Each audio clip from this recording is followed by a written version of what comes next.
Turf Talk with Drew Miller. On this week's episode of Tiger Turf Talk, we host Miss Shelia Finney, the Senior Director of Programs for the Golf Course Superintendents Association of America. This was such a fun time for the kids and I. We really got to meet with Miss Finney and discuss all the different aspects of what the national, even world organization that represents golf course superintendents really does, and what their focus is on bringing the needs of their members, no matter what time, understanding that they change, understanding that different aspects of their work needs to be represented on a national stage, and to educate those that need that education and to help those that really need it. So again, it was a phenomenal time talking about all the different aspects of what she and her staff and the entire organization bring to the table to really have an impact and to really show what it can be like for the future of golf course managers. We also got into different aspects of how throughout her career as a superintendent she learned so many different things. She had a very distinct journey where she sort of tripped, as she says, into the golf course industry, and she just took it and ran with it. So it's been an honor to have her on. The kids learned so much from her, and we really can't thank her enough. The Golf Course Superintendents Association of America has done a phenomenal job in taking care of our students, helping with memberships. And again, we've had multiple students working on multiple courses over the summer, so it was really great to have them understand that it's more than just their time and more than just their internship. It's so much broader, and there's so many avenues that come from being a part of this organization. So again, we can't thank you enough. We hope you enjoy this episode of Tiger Turf Talk. Welcome to the 25th episode of Tiger Turf Talk. I'm your host, Drew Miller, with our co-host, Ethan Rice. Today we have on an amazing guest, Miss Shelia Finney, the Senior Director of Member Programs for the Golf Course Superintendents Association of America. That is a mouthful. I have said it multiple times, but we'll go by GCSAA for the rest of the time. How are you doing today? I'm good. That's great. And we're so glad you come on. We really appreciate you taking the time. So I just want to sort of start off with where you started and how you became a part of the organization. And it's such an important part and aspect of the industry. From where you started and sort of where you came to this point, and what transition was like with you, and just everything that goes into it. That'd be great. Well, my story of how I got into the industry is kind of, I tripped on it. When I was in school, I majored in drama and speech communications, and had a job in that field, hated it, and went out and started job hunting. And somebody said that I should go apply at a golf course to do the landscaper's job. And golf is wonderful in that it's really big, but it's also very small. And the first golf course I went to, they couldn't hire me. They sent me to the next golf course, and so on. And the fifth golf course I went to, I walked in the door, and the superintendent said, "You're the girl looking for the landscaper's job. I'll pay you $4.35 an hour and all the water you can drink." And that was in 1985. And I had never even run a weed eater before. And that golf course was small enough that it couldn't afford to have somebody doing landscaping 100% of the time. So in the morning, I worked out on the golf course. And the superintendent was not shy about getting me trained on equipment. And within a week, I was on tractors and mowers, and I was mowing greens, changing cups, doing irrigation. And then in the afternoons, I did landscaping, and I fell head over heels in love with the industry. So basically, I worked my way up from the crew level to an assistant, to a superintendent, and then was a superintendent for 25 years. And I retired, and I retired on purpose. It wasn't it was a big grand plan. At the time I retired, I was working for Marriott. And when you work for Marriott for 25 years, you get a benefit called the Quarter Century Club, which basically means you get hotel rooms free for the rest of your life. Nice setup. And yeah, it's a Very very nice setup. so I decided that I was going to retire then and go work for the association. And I started off working locally for Tennessee because I love helping golf course superintendents and our members achieve their goals. So I love being able to help solve their problems from the association's perspective. And I did the small local chapter for about a year, and it caught the attention of the National Association, and they recruited me. And I left that, and I've been here going on 5 years now. That's fantastic, especially with the whole wanting to be a part of so much more than just what you're doing, which is great. So with that sort of transition, what kind of background has helped you in your career, whether it's working on a course, whether it's working with people, has sort of prepared you for your role for the past 5 years as a senior director of members? So I have to say that majoring in speech communications was really handy when I started giving presentations for the association. But being able to work on a golf course for 25 plus years and go through every position possible on the golf course really gave me a unique understanding of what our members do for a living, day in and day out. And it means that as a GCSAA staff member, I speak their speak, right? I know what they're talking about. I speak in their language. And I always say it gave me automatic street cred, right? I'm not some office person talking to them. I've done what they've done. I've been in the trenches. I am so not a mechanic, but I have worked on equipment. I've done irrigation. I've mowed. I've done everything. So that was really useful in this role. So, your role as senior director, what does your job entail, like specifically as in that role?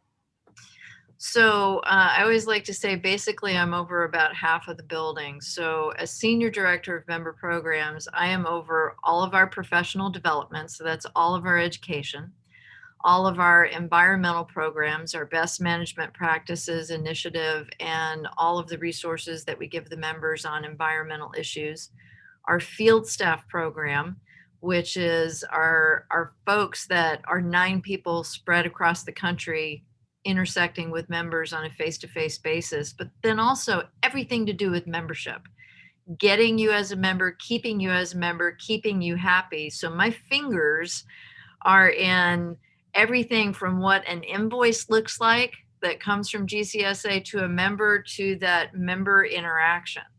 So it's quite a bit. I have to say that my days are very, very busy. It is not a retirement job by any stretch of the imagination, but it is all about serving members. As long as you get to keep the hotels, it'll be a retirement position. And I love how you talked about how you were in the trenches with it and everything. And that's actually how we got in contact, was through local superintendent Scott Furlong. I think it was a year and a few months now. That's kind of crazy how time flies, especially with COVID. What are your main goals? Obviously, when you approached me, you were looking at again, student involvement, sort of under like bridging that gap with younger folk. What is your main goals with the members portion of it, the members programs portion of it? Obviously, you're taking on so much, but what is it that you're looking to achieve with GCSAA? Well, I think that GCSAA, what I wanted to bring to the table when I came on board was the perspective of a past member. I mean, I am a 30-year member of GCSAA. and being able to see the programs and services that we're offering to the members through the eyes of a member. And also really refocusing GCSAA on solving members' problems. And, you were talking about students and why am I so focused on students? And I know one of the questions is, why is this a good time for your class to be thinking about the turfgrass industry? When you look at the membership demographics of GCSAA, a full 25% are retirement age. So that means here in the next year or so, a lot of golf course superintendents are going to be retiring and assistants are going to move up, and there's nobody in the pipeline to fill that assistant's position. There just isn't enough out there. And one of my passion projects, and I think you wanted to get down to this as well, is that I think a lot of young people do not think about getting a job on a golf course simply because they don't know it exists. It's not even on their radar. If they're not choosing it, they don't even know about it. So my goal for GCSAA is to become more involved with young people and increase the awareness of the jobs that are available in the golf course industry and the turfgrass industry.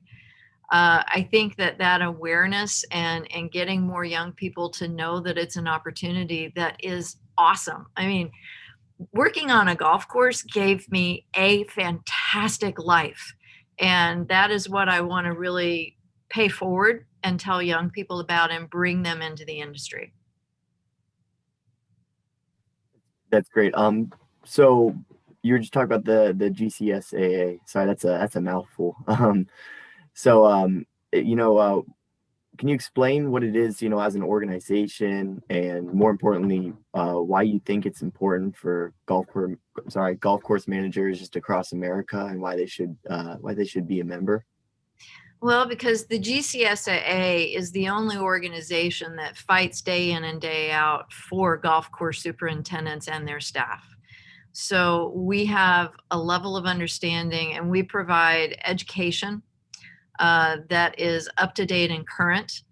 We provide resources that deal with whatever is happening now on a golf course. Like when COVID hit, we really ramped up our resource production, and we got with leaders in the healthcare industry, and we developed the best management practices on how to manage your team at the golf course with COVID restrictions in mind, and then how to open golf back up safely.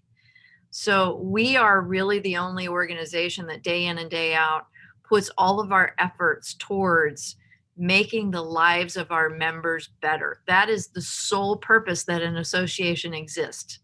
So we are out there fighting, and you have on one of these questions, advocacy, right? We are the only association that goes to Capitol Hill and lobbies on behalf of golf course superintendents and golf courses to try and make sure that our politicians in their well-meaning hearts don't pass laws and regulations that make it impossible for a golf course to operate. And we're the only ones out there doing it. So why is it important to be a member of GCSA? Because we're here for you. And I always say, when we send out surveys, member needs surveys, talk to us, tell us what you want us to do, tell us what we're not doing right, because we always do what our members want us to do. Absolutely. And again, I do want to sort of dive in a little bit more to the Capitol Hill part.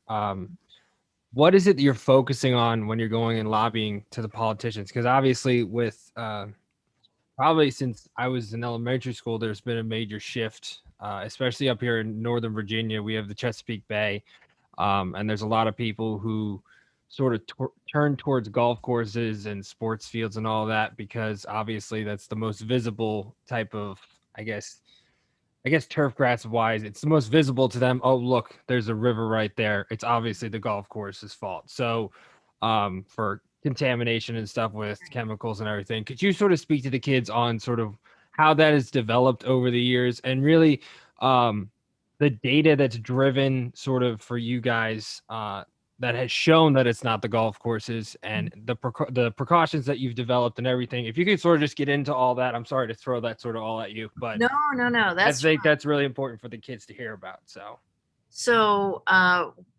Let's start with the beginning. So, have you ever talked to your kids? This is one example out of a myriad of things.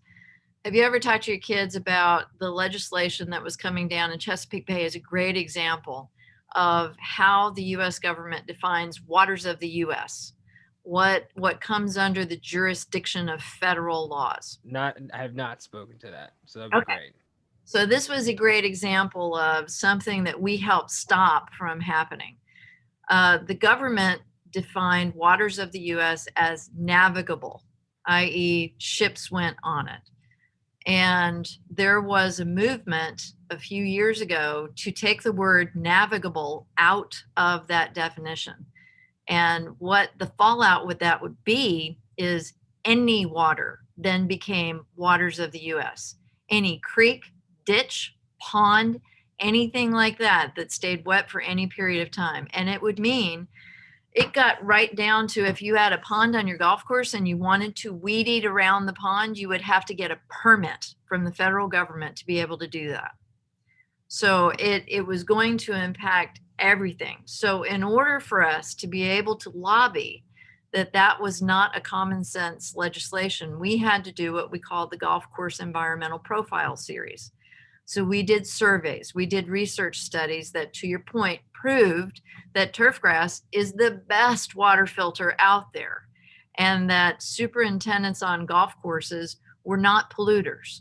They were actually very conscientious users of fertility and of any pesticides that they were able to use.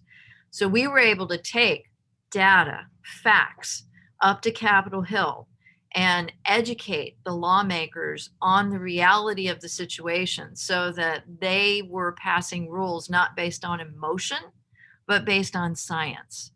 And because of our lobbying efforts, we were able to get them to take that particular legislative rule back to the table. So they didn't pass it. And that's just one small example of how we were able to really, and we have a whole army of members, we call them grassroots ambassadors.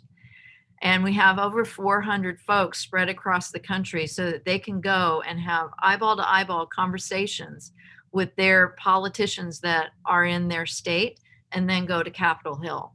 So we have a very strong voice that we're able to energize and get moving on all of these different fronts. And I know that you've heard of the best management practices because that was our latest big initiative.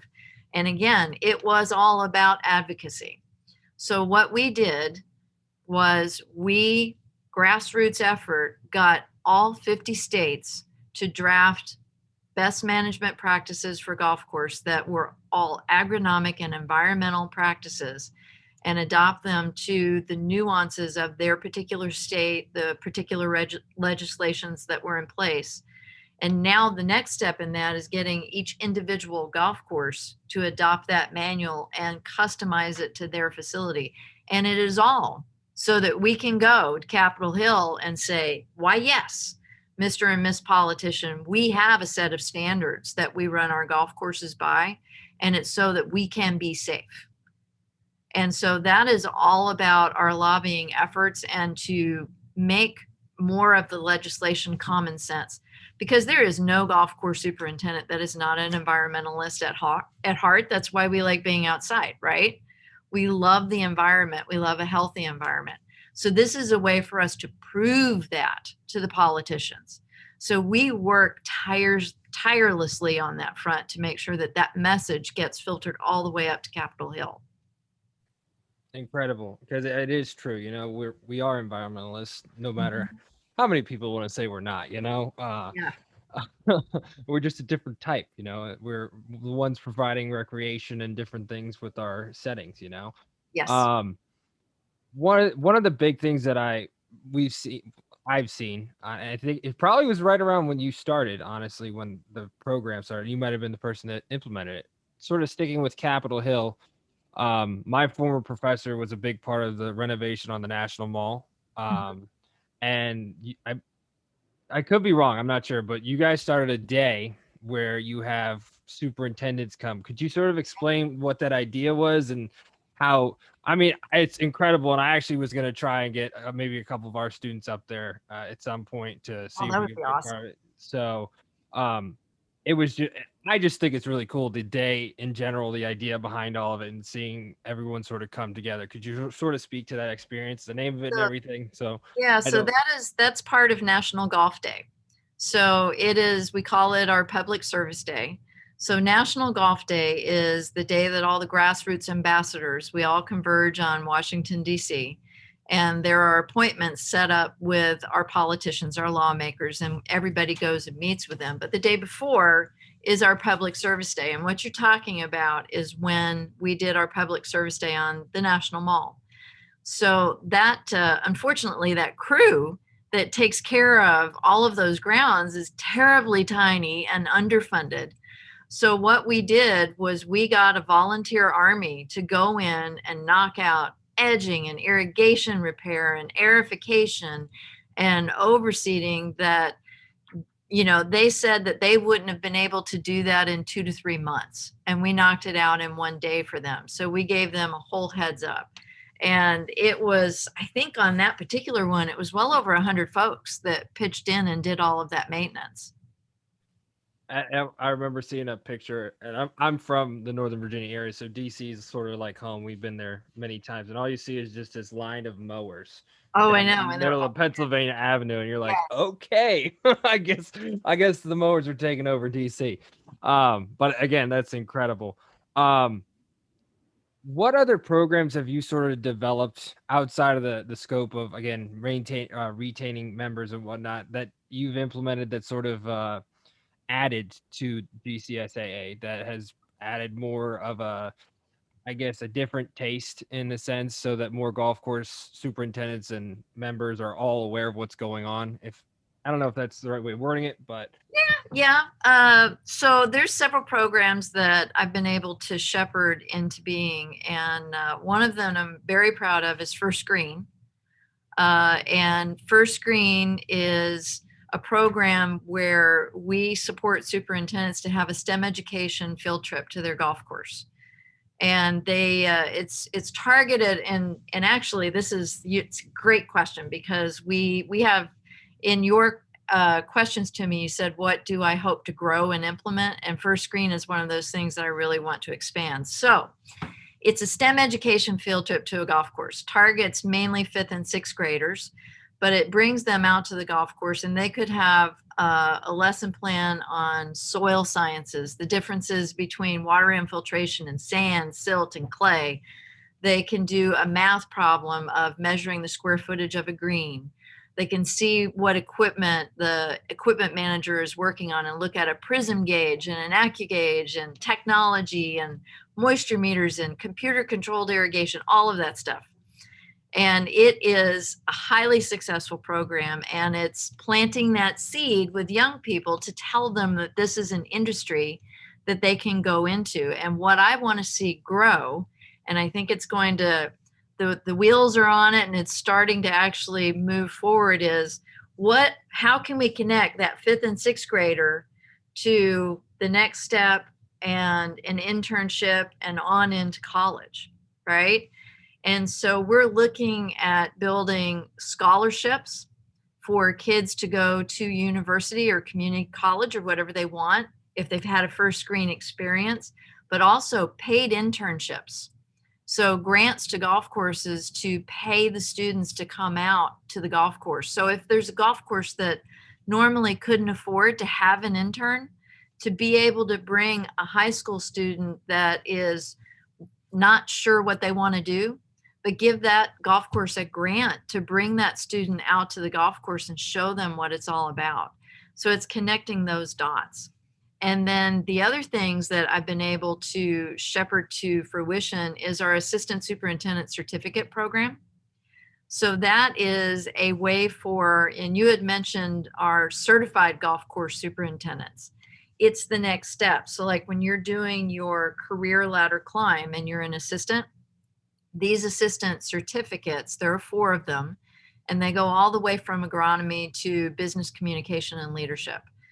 It differentiates you from the crowd, right? It makes you stand out and shows your commitment to continual learning and improvement.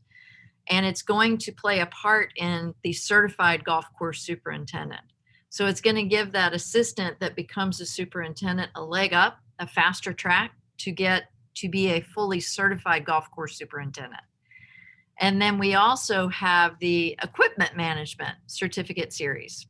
So there are 8 different certificates in that series that go everywhere from an agronomy type certificate that explains why superintendents do what they do. Why did you just put down sand after I just ground all the reels and you made all my reels dull?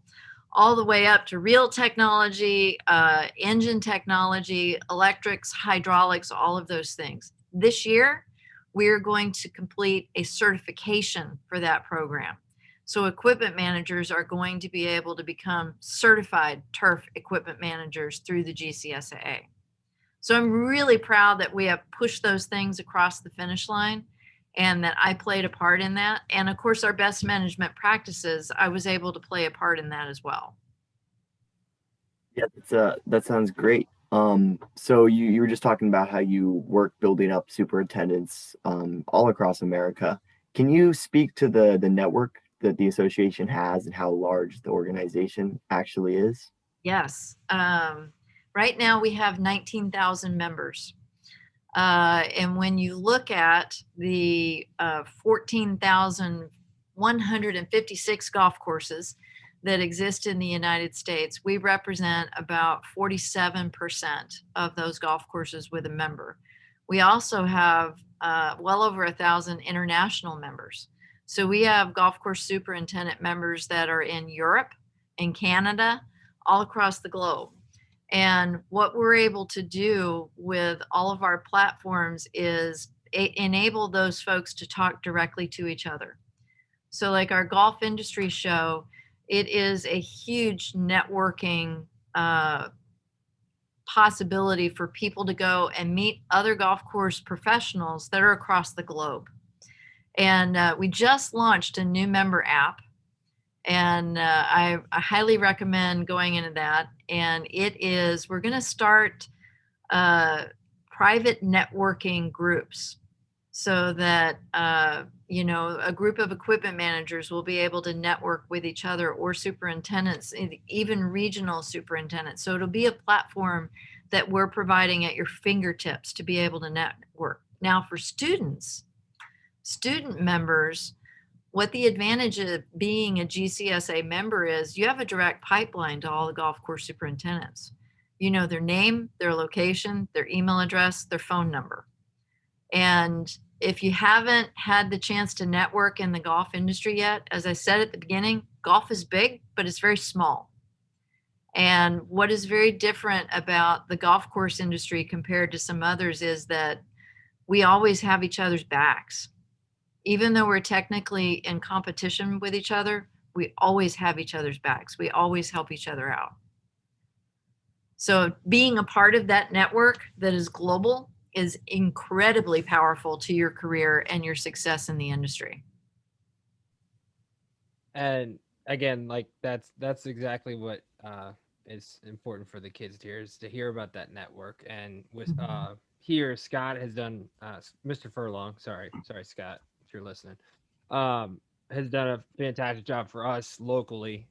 He's put together this sheet. We have like 15 courses in the area that our kids can call if they're interested. Ethan actually was just hired today during class. Fairfax County, is it Fairfax Country Club? Sorry, I'm drawing a blank. I'm sorry.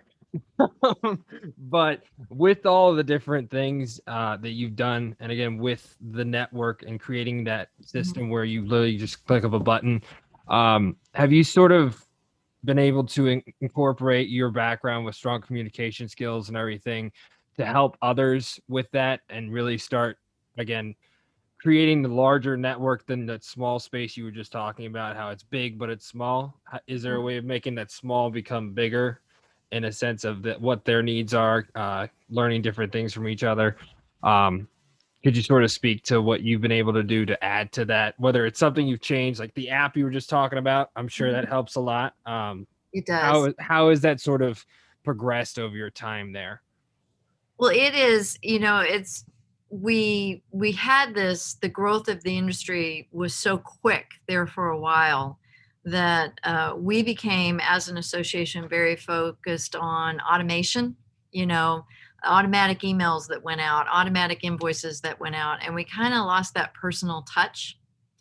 And that has been something that I've been very focused on since I've been here, is getting back to a personal one-on-one, eyeball to eyeball conversation. And for instance, one of the things that I was able to institute for students at GIS was that all of the student booths in our university pavilion are free. And the students come, they compete in turf bowl, but now all the superintendents are going into the student pavilion to meet those students and to network with them. And in particular, for any of our members, this is one thing that I have a fun time doing. And you said my background is drama and speech communication. We will do mock phone interviews with any member that wants to go through it. Because as you know, it's that first 5 minutes of an interview that makes or break you, right? And if you come off that you can't speak, that you can't look somebody in the eye, that you can't say a full sentence and say it concisely. You had one of those points of what have I learned now that I wish I knew then, is that just because you can say something in 500 words doesn't mean you shouldn't just use 10. So it's being able to get your message across very concisely and being able to help the members go through that learning and doing it very personally. It's so much fun and it's so rewarding. And that's something that I am very happy that GCSAA has really worked on, and connecting members with other members that didn't know each other before so that they can grow their own internal network. Yeah. So can you explain to our students the different benefits there are for them if they were to become a member? Mm-hmm. Well, first off, I honestly don't know why you wouldn't become a member, because it's free to all students. So all you need to do is sign up. You get access to that network. So you're going to be able to see everybody that is all around and call up a superintendent where you're going on vacation to Florida and go visit the golf course down there. And all of our webinars to members are free. So you'll have access to all of that education. If you want to go to our golf industry show for students, it's free. So that is another great benefit that you would have access to. As a member, if you have a resume, we have a service that we hire that's all they do is critique and do resumes, and that is free to all members. So there is a ton of benefits. And as a member, we also have discounts to certain packages and whatnot. So we get a discount to Batteries Plus. So you would be able to go in and get up to a 70% discount off of anything in that store. And we've got a discount to Columbia Sportswear. You get Columbia Sportswear at 70% off retail. So there are discounts that would pay for the membership if you were paying for it, but it's free. So why would you not do it? Sounds like a deal, honestly, guys. I'm just letting you know. Which we do have students who signed up a lot last year. We're gonna do it again here coming soon. You just talked about it, sort of the GIS. Is that correct? Okay, Yep. Golf Industry Show. Yep.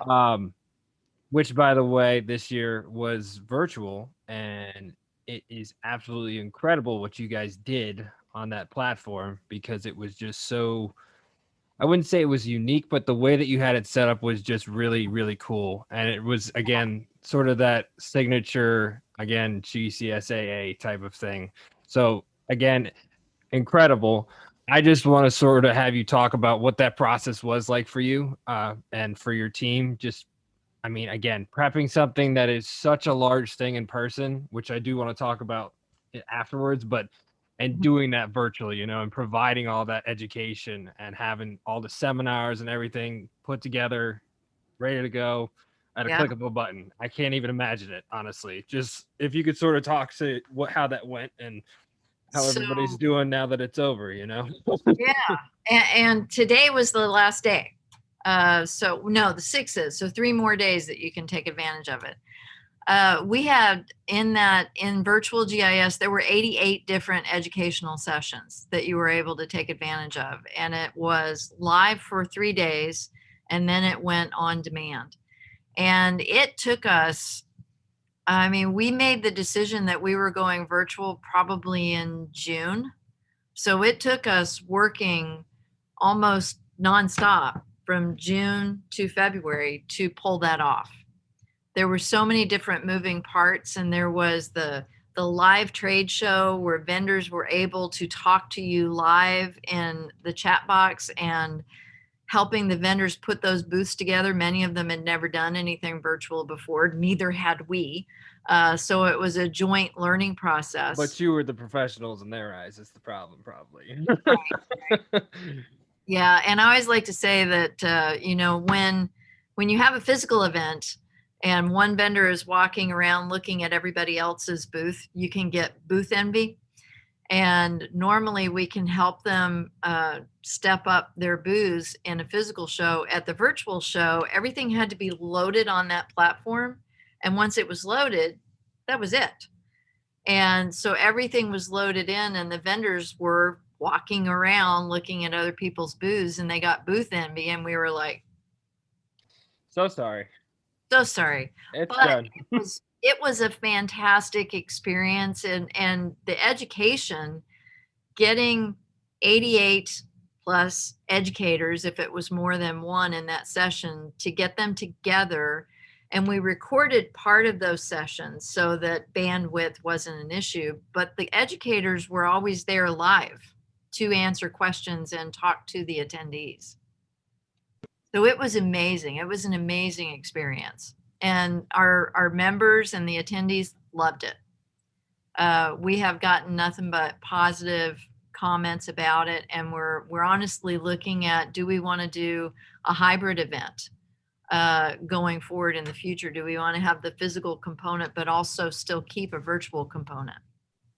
And I think you guys have always done a fantastic job with education, just keeping it out there. If I'm saying that right, having the webinars and having just short videos, whether it's, say there's an open event and you guys did a series on it or whatnot, it's just having it readily available. I mean, I'm able to use it in my class and show the kids different things that are going on throughout the country. So again, it's great to see, and I'm glad that it went so well for all you guys. Again, it looks fantastic. But how about what a normal GIS show sort of looks like? So what is that preparation like? You were saying booth envy and stuff like that. I have not been to a physical one in my career, and I have been to STMAs with my vast career and whatnot. I remember you guys were in San Diego the same year that STMA was, and we were talking to one of the I forget who it was. It was like the conference center director, and we were like, "Oh, golf course is gonna be here in 2 weeks, right?" They're like, "Yeah, they have that one and the next one booked."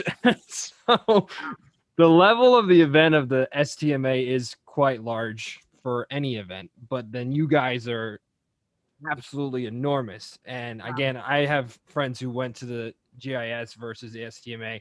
Could you sort of speak to how all the moving parts and everything, how you're able to sort of put the event together? Again, what is the usual attendance for the event? We're anywhere from 15 to 20,000. That's a lot of people.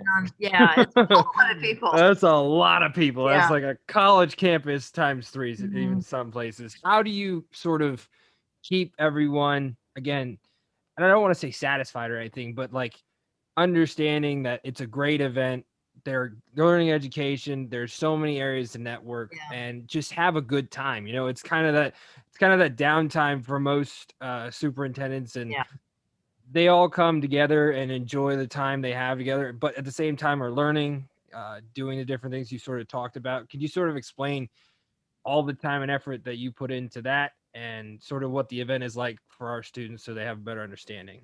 Well, I think this is the part that kind of happens in the background, and I don't think most people understand this about that event. So we do calls for proposal for the education that started last week. So, we start prepping for the next event pretty much when the last one is over with. When all those proposals are in, we have a committee of members that go through each and every proposal that comes in and ranks them whether or not they want to see them at the next event. And then we'll go through, and it's like the big jigsaw puzzle of how many rooms we've got, what time, how many people will this one fit, and we figure out how many of those education events fit in the rooms that we have and the days that we have. And it's usually somewhere around 150 plus different education events. And then there's the networking receptions and the trade show, and trying to book all of that together and make it come off seamlessly.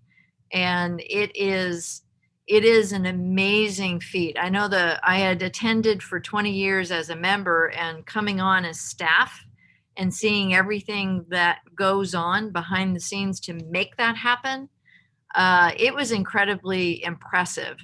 And the contracts for the locations of where that event's going to be are signed 10 years out.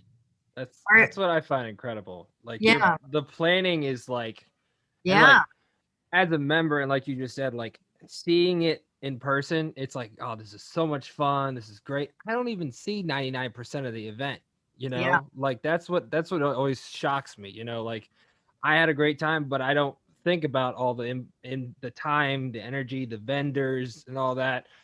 So again, what you do is unbelievable. That's all I have to say. Sorry to interrupt. No, you're fine. You're fine. And that's the truth of it, right? There's so much going on, you almost don't have time to attend everything.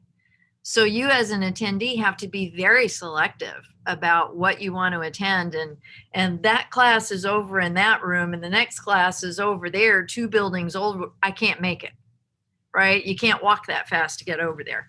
So you have to be very purposeful.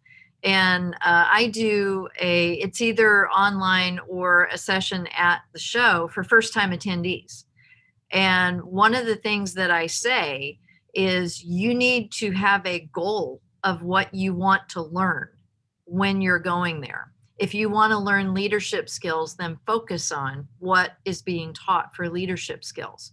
If you're looking for agronomic, really target what it is that you want to learn, because you're going to learn at that session, at that event, but you're also going to learn from the other people around you, because they have different experiences too that you can learn from. So even sitting in a classroom before the session gets started is a learning event. You just have to take advantage of that opportunity. Don't be a wallflower. Don't sit there and stay to yourself. Go ahead and network and walk up to people and shake their hand and introduce yourself. So the event is so huge. You just have to be very careful that you target what you want to learn. So, as Mr. Miller was saying, it's all extremely impressive, and you have these huge events, and that comes with a lot of collaboration and discussion between different members. Can you speak to the camaraderie of the members? Oh, yeah, absolutely. And I had alluded to it by saying that even though technically golf course superintendents are in competition with each other, we always have each other's back. I cannot think of a time as a superintendent that I couldn't call up a complete stranger and ask them questions about how they manage their facility. And they were always very giving of information.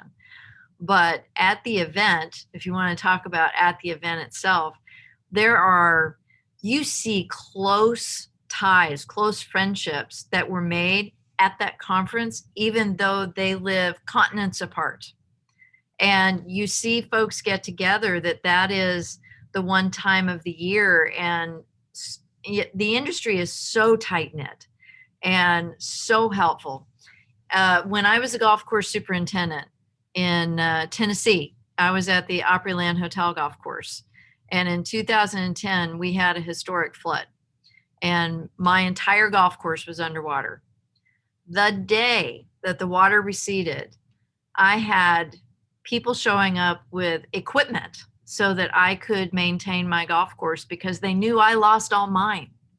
So it was other golf courses that, they didn't even contact me. They just showed up. So that camaraderie and that, I've got your back no matter what, it is definitely one of the things about this industry that makes it so special.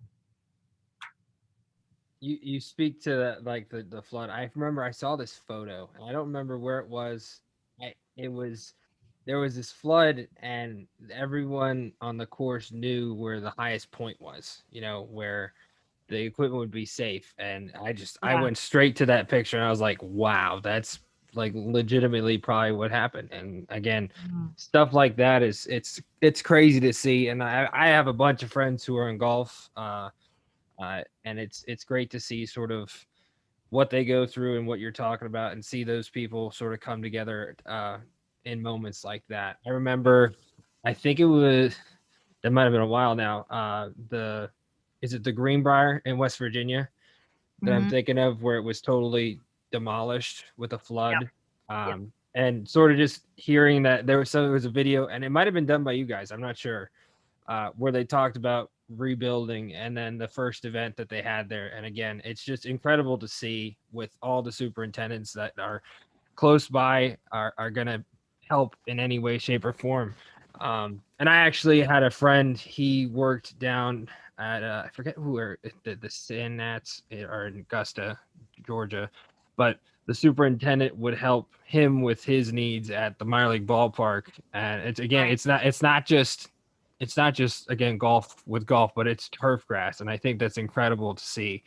And with all of that, how have you sort of seen, with your experience being a member and then seeing it sort of overarching, how have you sort of seen it change from when you were a member to where you are now? And again, it's so large and it continues to grow.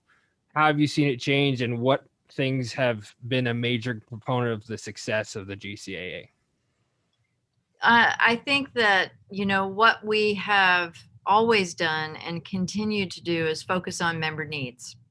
Our members are the ones who run this association. So we really hone in and focus on what they need. And what I saw back when I first started in my career, what the main need was education.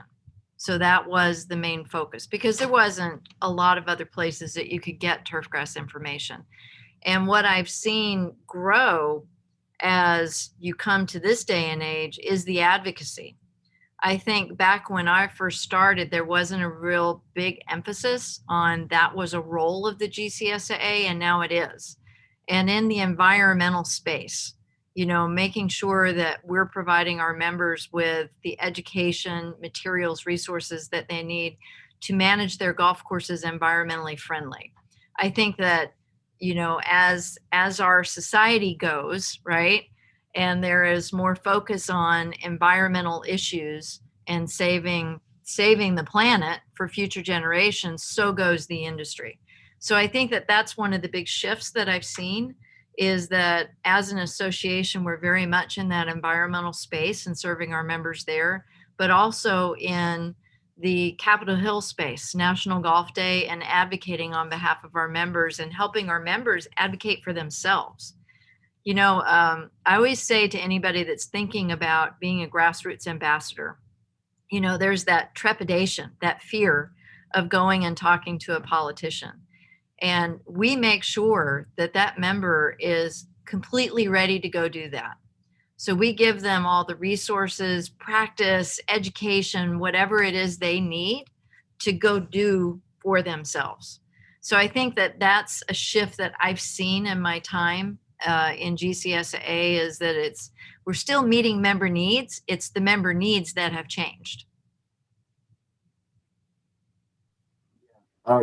So you said earlier that you worked as a superintendent at Marriott, correct?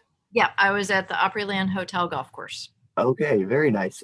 So have you worked as a superintendent anywhere else? And if you have, or even if you haven't, even from the Marriott, what experience in the development of your members program have you like used? So like, what experience have you gotten as a superintendent and then put it back into your members program?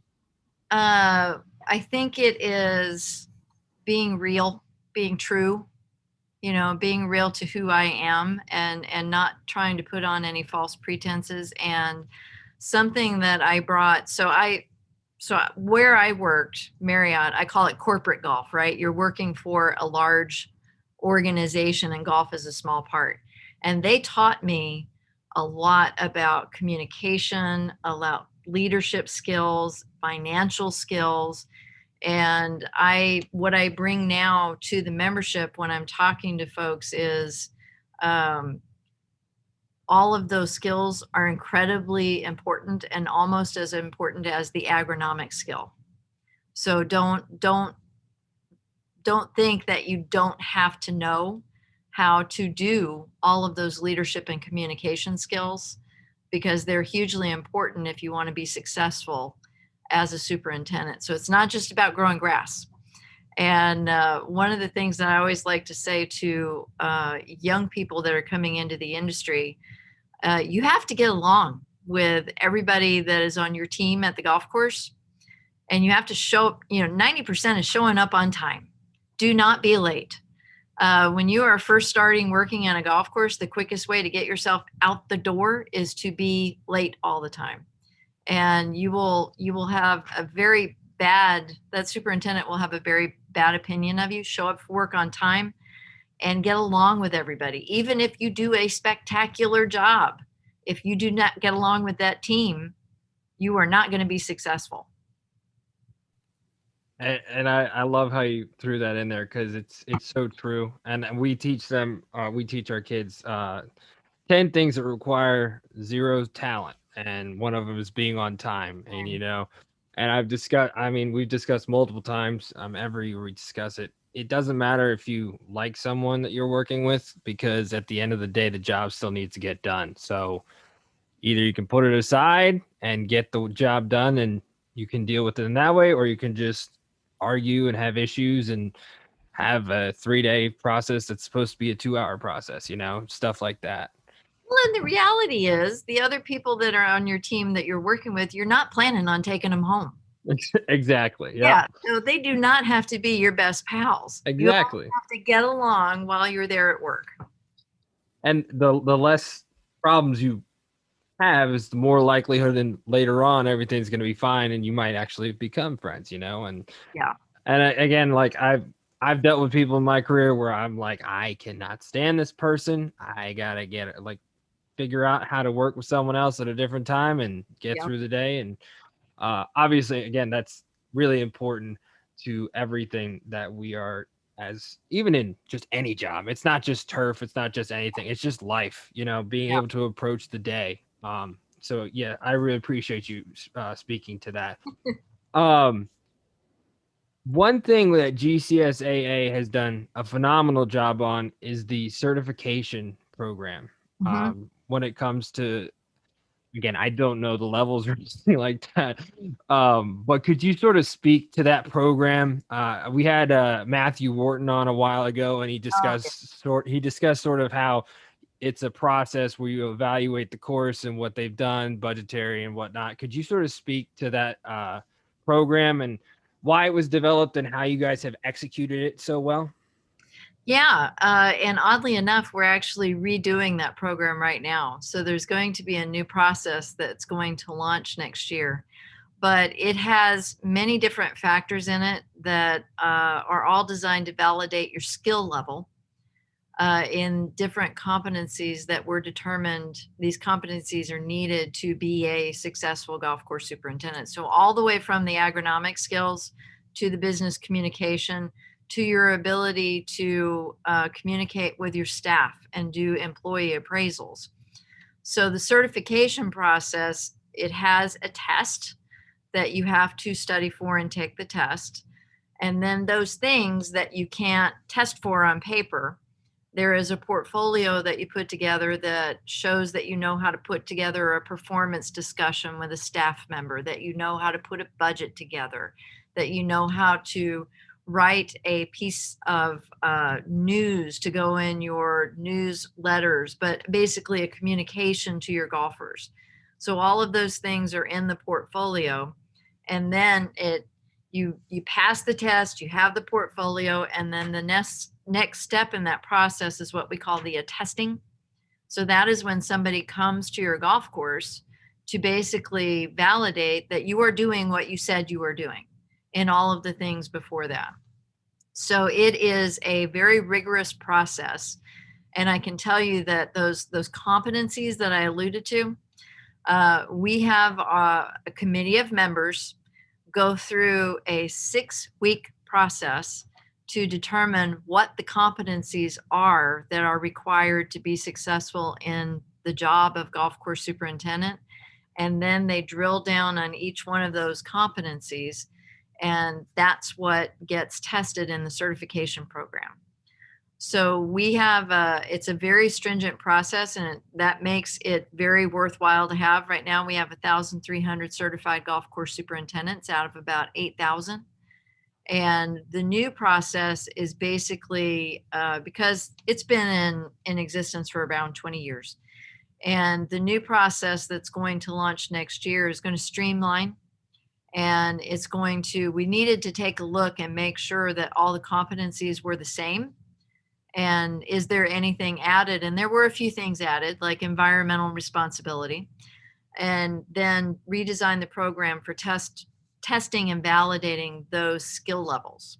So it is very, it's a big deal. It's a really big deal that takes a long time to get. And then to keep it, it isn't something that once you get the certification, you get to hang it on the wall and you got it forever. You have a 5-year period that you have to earn 18 education points. So an education point, 1 hour of education is 0.10. So it's that many hours of education over a 5-year period in order to keep that certification.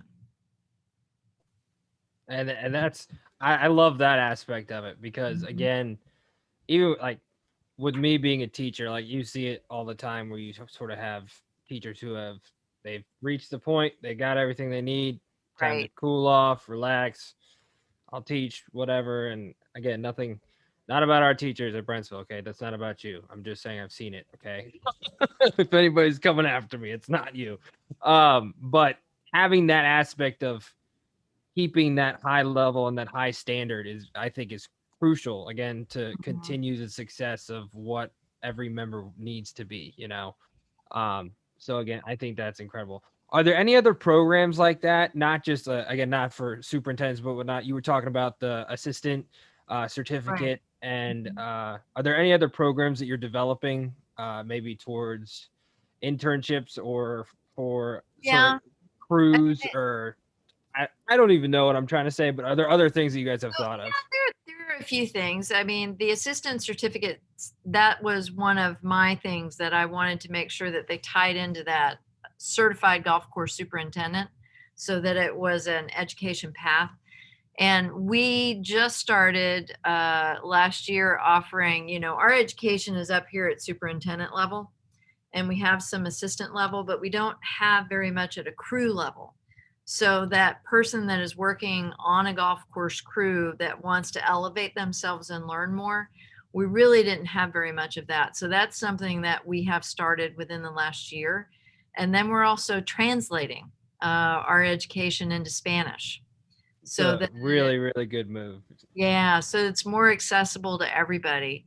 And I really want to start, and I alluded to it with first screen conversation, I really want to start a grant process, scholarship process, whatever you want to call it, but that will help pay for our members and for students to better themselves through education.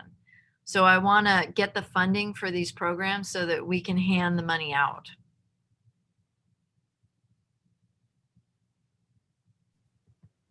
So, can you speak to our students about the future of the industry and what exciting things are coming for the future turf grass managers, especially through your organization? So the future looks very bright, and I know that there has been a lot of conversation, particularly at the educator level, and encouraging their students to go into golf, that there's been a lot of course closures. Because back in the 1990s, there was a report that came out from the National Golf Foundation that said, not enough golf courses in the world, build, build, build. And so we did, and we built too many. And now with the available golfers, there's been a contraction in course closures. That has, in the last year and a half, leveled off. There are more golf courses opening than there are closing. So US students are not looking at an industry that is contracting. You're looking at an industry that is expanding and stabilizing. And one of the high sides, if it's at all possible, of COVID is that a lot of new people that had never played golf started going and playing golf because it was a safe outdoor activity. Say it was the only COVID-free space, you know. Right. And I love the fact that it was open from day one. You know, there wasn't Yes. I thought it was. I didn't think it was going to be possible with everything going on. So sorry to interrupt. No, you're fine. You're fine. But how that is really relevant, and um, you probably, as students and thinking about golf, there was this trend for a long time to make golf courses hard, right? If you're going to go play, they've got to be challenging. And that was very intimidating to a beginning golfer. So it wasn't an inclusive sport, it was more exclusive. And that has changed in the past 10 years. You are seeing more golf courses making their golf courses more golfer friendly by adding more forward tees, not making it a cakewalk, but making it not quite so intimidating. That is only going to bring more golfers. More golfers is an expanding industry, right? And an expanding industry has higher salaries for the people working in it, more benefits, and more job security. So as students, I see that the future is incredibly bright in the golf course industry. And as I said, there are a lot of us old fogies that are retiring and opening up the way for young people to get into it and advance quickly. So I think that it's a really bright future in golf for young people right now.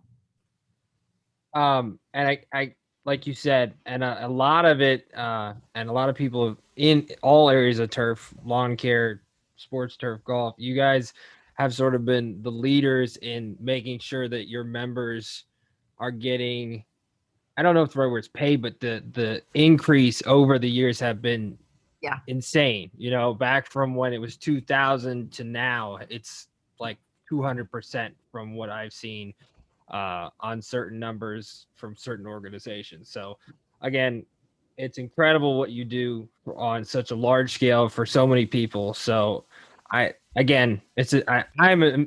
so impressed and again so grateful, especially for kids. A couple more just got hired at the same place, and a couple more going to other places. Hopefully, one's going with Scott this year.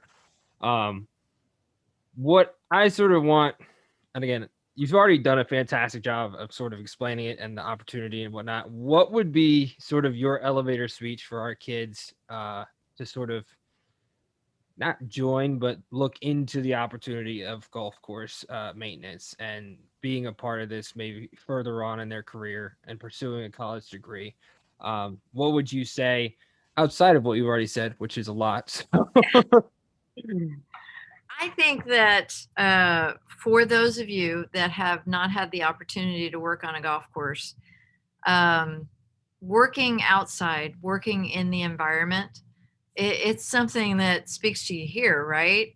If you like being outside, if you're that kind of person, being on a golf course is one of the best ways that you can make the job fun. I mean, I took my dog to work every day. What job do you have that you can take your dog to work every day?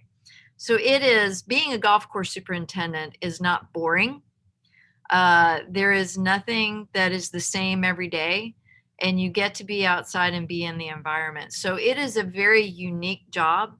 And I think that it offers so much that really, when you get to be my age, this is going to be one of the things I say to the young people. When you get to my age, you realize how many years you had to spend working. And it becomes very, very important that you choose an industry to work in that you enjoy, because you're going to spend a huge chunk of your life doing that. So it is not about making hundreds upon thousands of dollars. It's about loving what you do.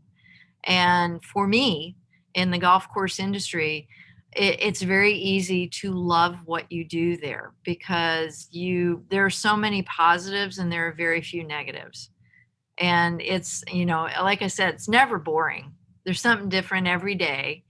And you get to be out in the environment and fresh air and working with people, but then you can also be by yourself and work on a mower and be out cutting turf. It's a very satisfying career. And along with everything else that I've said, that it is a great opportunity right now for students, and that you're not going to have to wait in the wings for your shot to advance. It's a great time and it's a great career.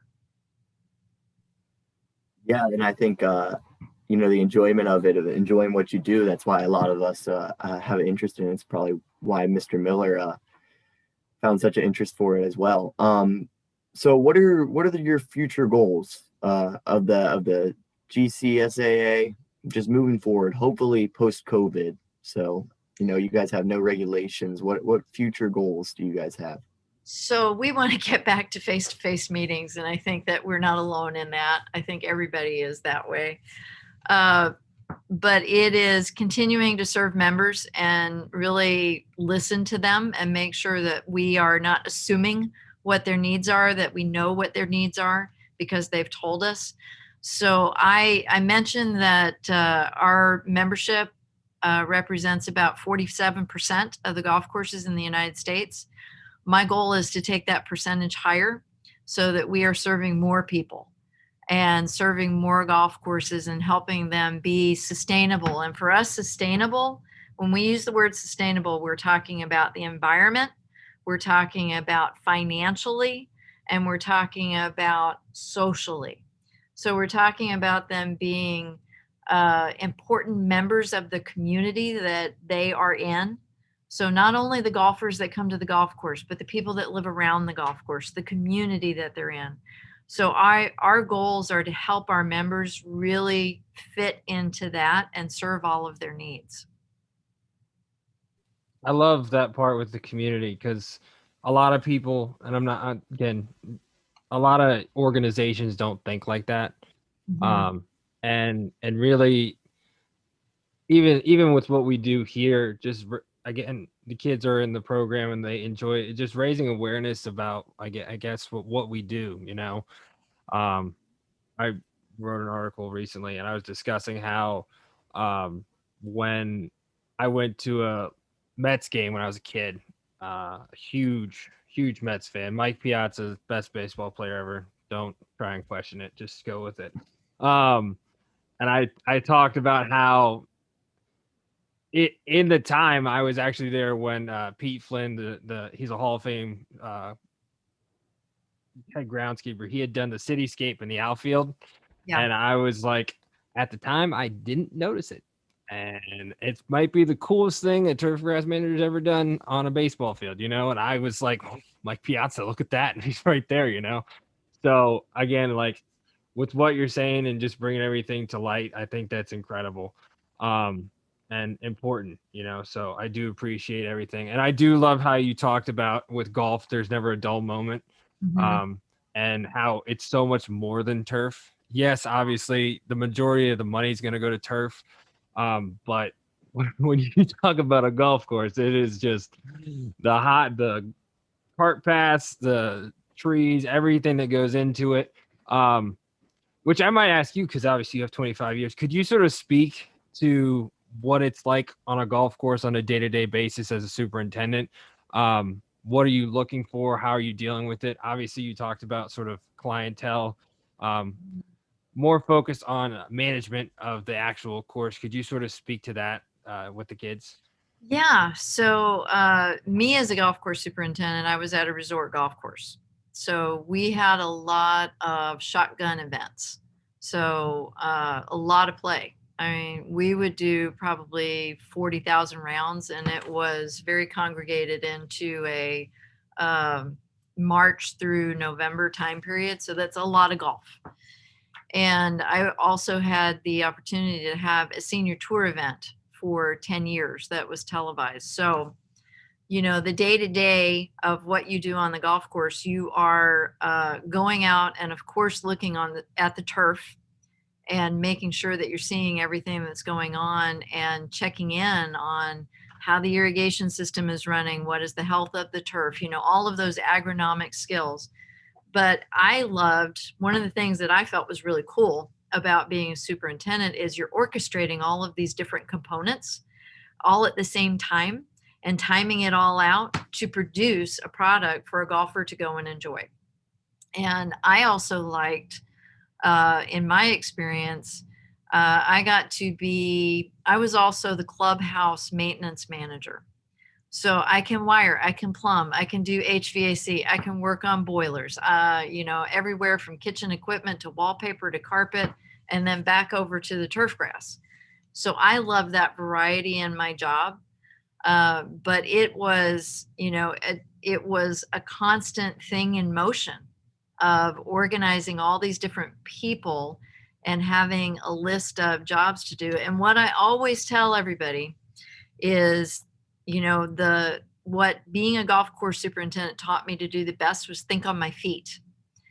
And you know, you have your plan A, but you should already have what your plan B is and what your plan C is, so that when that thing happens, that is going to happen sooner or later, you know what to do. And you don't have to sit there and wring your hands and wonder what you're going to do.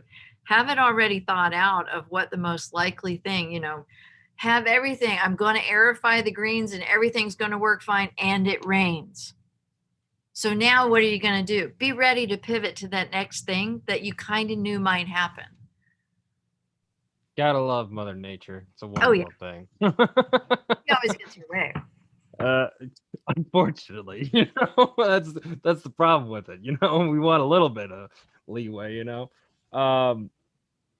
we sort of wrap it up on this question with all of our guests. Turf aside, Golf Course Superintendent Association aside, what is it with kids, our students, sort of high school age, approaching that time where they're going to be entering the world? What would any words of wisdom for them be, just sort of attacking each day and with whatever they're going to do, whether it's college, going to a workspace that's new, whether it's or golf course maintenance, whatever it is, what would you think would be the best words of advice you could give them? You are capable of doing anything that you want to do, that you set out to do. I think that as individuals, whether you're a high school student or an adult, we are our own worst enemy. And we will stop ourselves in our tracks from succeeding because of our self-talk, right? What goes on your head. You know, I'm aiming too high. There's no way that I can do X, Y, Z, whatever it is. Well, if you're saying that to yourself, you won't. So always remember that you are capable of doing anything that you set your mind to do. There will be obstacles and there will be things that pop up in your way. And you just have to take a step back and go, okay, that was going to happen. What's my plan B? How am I going to work around this? So always have a positive attitude and be very clear about what you want to do with your life. Because if you have that positive attitude, if you have the vision and the plan, you will get there. Absolutely incredible. Well, we can't thank you enough. I had a blast, and I know the kids did too. What do you guys say? Thank you so much. Oh, Thank you. yeah. Thank you. Thank you. We really appreciate you taking the time, and we hope everything has gone well post show and prepping for the next one already. And we hope everyone's safe and healthy in your neck of the woods. So Well, again, and please share with your students my email address and my phone number. And absolutely. if there is anything, any question, any help that you want, I will try my best to help you.